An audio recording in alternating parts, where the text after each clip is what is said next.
Hi and welcome to Absolute Training Nutrition. So today I want to kind of like clear up a little bit of confusion. There's a lot of confusion out there in the nutrition world, particularly when it comes to dropping fat, building muscle and getting in shape, because today there are so many theories and ways of being able to do that. The biggest one right now is about counting macros. So the macros being your protein, fats and carbohydrates, and there seems to be a massive emphasis on actually counting the macros. Now, I truly believe that that is the best way of helping somebody get into top physical shape, and I mean with good muscle tone and low body fat levels. It's not for everybody. It can be an absolute pain, as in checking the back of your food packets to know exactly what's in the food. But if you're looking for that very defined physique, then it's really important you know exactly how much fat, protein and carbohydrates are going into your body. There are different theories on macros. There is one called If It Fits Your Macros, which basically means you can absolutely eat whatever you like as long as it fits into whatever your macro breakdown is. So for most people, for somebody who's not carrying a massive excessive amount of fat, the ratio is usually 40 grams of protein, 40% protein, 40% carbs and 20% fat. That's generally if you're not carrying an excessive amount of fat. Obviously, if you're carrying an excessive amount of fat, you would want to reduce your carbohydrates, slightly increase your fats and increase your protein to adjust your ratio. That's probably, again, the quickest way actually getting the body fat down if you're carrying maybe 2 to 3 stone of extra body fat. Some people will take all the carbs out completely. I'm not a massive fan of taking carbs out completely for long extended periods.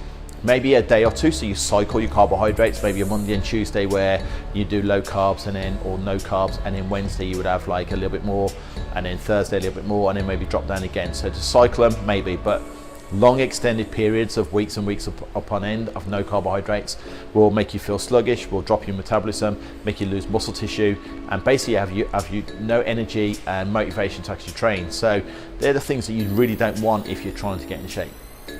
So let's go into macros a little bit more. Protein, fats and carbohydrates. Protein, the exact number, I know people will talk about it differently and it might be different in some nutrition books, but there are 4.1 calories to 1 gram of protein. That's 4.1. It often gets rounded up to 4, but just for ease of, but I'm a bit of a perfectionist. I like to know exactly. So it's 4.1 grams of protein. Your carbohydrates, there are 3.75 calories to 1 gram of carbohydrate. That's 3.75. Again, that gets rounded up to 4. Now, for me personally, if I'm working with athletes who are getting ready for a show, I can't round up because that is going to throw all their macros out or throw all their numbers out. Some would say you're being a little bit like, you're not taking into consideration this, you're not taking into consideration that.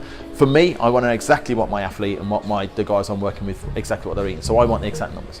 Fat is 9 calories to 1 gram. Alcohol is 7 calories to 1 gram. But anybody who's serious about getting in shape isn't doing alcohol anyway. And no, there's no such thing as a good alcohol. No, there are no such thing as if I only drink vodka, is that better than beer? No, alcohol is alcohol, and its effects are damaging on your metabolism, your ability to burn fat and your ability to build muscle. So if you like to drink, then accept the fact that you're probably not going to get into the best shape of your life while having a lifestyle where you go drinking every weekend. If that's what you want to do, that's cool. But if you're looking for that more toned, more defined physique, alcohol shouldn't be part of your diet. The way it should basically work, protein's really essential for your tissue repair, for your amino acids, for your immune system. Carbohydrates are really good for your energy, and fat is good for your hormones and keeping everything doing what it should do. Knowing exactly how much of that you need to eat. There's a few ways of doing it. You can jump on a machine which would tell you. So at our studio we do that so we know exactly what our clients' macro makeup should be. If you haven't got access to that, basically work out what your calories should be per day. There's a couple of ways of doing that. The easiest way is to track your food for 1 or 2 weeks. If you're staying the same weight, then you're probably eating the amount of calories that your body requires to maintain weight. If you want to lose weight, you reduce that by 500 calories. If you want to gain muscle, you increase it by 500 calories. If you're going to increase it to gain muscle, try and increase it from really good foods rather than just going to McDonald's and eating crap. If you're going to reduce your foods, make sure that you reduce it from more of your carbohydrate and your fat content, and try and keep your proteins pretty reasonable. Because what we want to do is we want to keep the muscles nice and full so they can repair quicker. Your carbohydrates, as you decrease them, you'll find that your muscles will get flatter. This is why I really encourage people to rotate their carbohydrates. I hope this is not getting a little bit too over your head, but basically the easiest way to track everything and know what you're doing is to keep a food diary. Keep that food diary and track what you eat. If you can, use the back of food packets and start tracking out exactly what your foods are made up of. So on the back of your food packet, it'll tell you exactly how much protein, fats and carbohydrates in it. Put all your food down, total up at the end of the day. You can then work out your ratio. So if you are eating 2,000 calories and 40% of that's coming from protein and 40% of that is coming from carbohydrates, the rest will be coming from fat. So you're looking at 800 calories of protein, 800 calories of carbohydrate and 400 calories from fat. That would just roughly give you your macros. So if any of this has been kind of gone over your head and you would like a little bit more information or want to go a bit deeper into this, please give us a call at the studio on 01271 370 600, and you can come in, meet or sit with one of the coaches, and we'll break down your macros for you and we'll help you with that. Hope this has been useful. Take care of yourselves, and I'll see you soon.